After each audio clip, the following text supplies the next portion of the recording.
Cooking show sa Vietnam?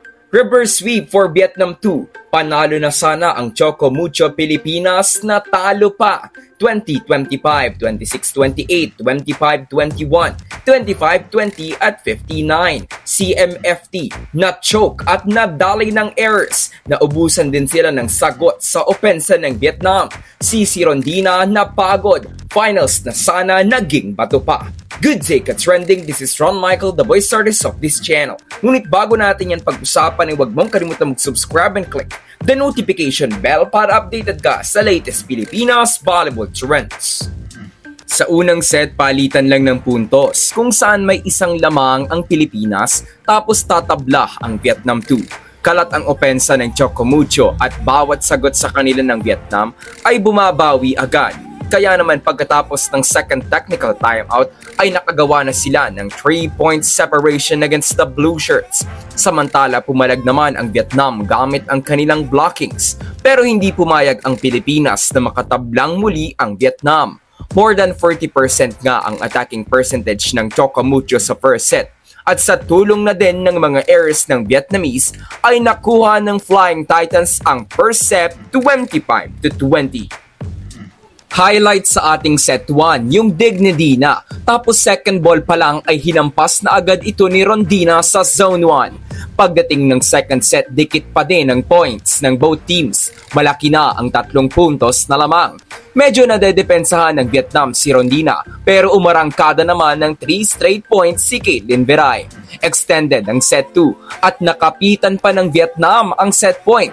Palitan ng opensa ang magkabilang koponan. Subalit pagkatapos ng madaming chances, tinapos na ni Des Cheng ang set 2 28-26. Sa set 3, 3-0 ang naging start ng Vietnam. Pero nang makuha ng Pilipinas ang momentum, nagawa na nila ang pinakamalaki nilang lamang sa game na as high as 6 points. Subalit gumawa ng 7-0 run ang Vietnam para makaabante sa game. From being down 13-19, gumawa ng kabuuang 12-2 run ang Vietnam para kunin ang third set 25-21.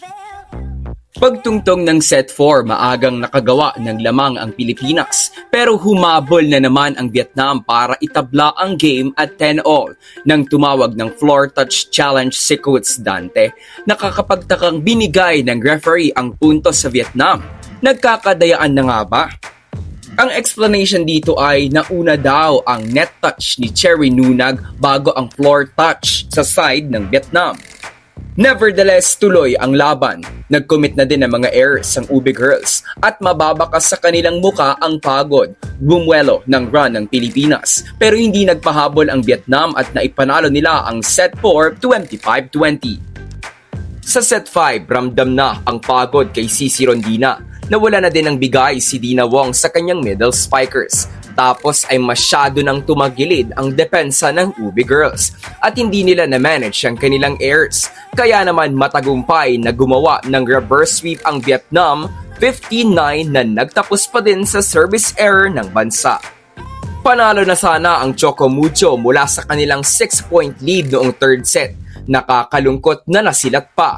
Sa mga sequences kung saan nagawa ng Vietnam 2 ang momentum ay hindi ito nasagot ng Pilipinas. Hindi din nakontrol ng CMF2 ang kanilang mga errors. Dahil nga dito ay aabante na sa finals ng VTB Cup ang dalawang Vietnamese teams. Samantalang bronze na lang ang pinakamataas na finish na pwedeng makuha ng Choco Mucho Pilipinas. Ito na ata ang pinakamasakit na talo ng Pinas. Finals na sana na wala pa ng parang bula. So that's it for today's video ka-trending. Do not forget to subscribe and click the notification bell para updated ka sa latest ganap ng women's volleyball ng Pinas. Thanks for watching. Bye for now!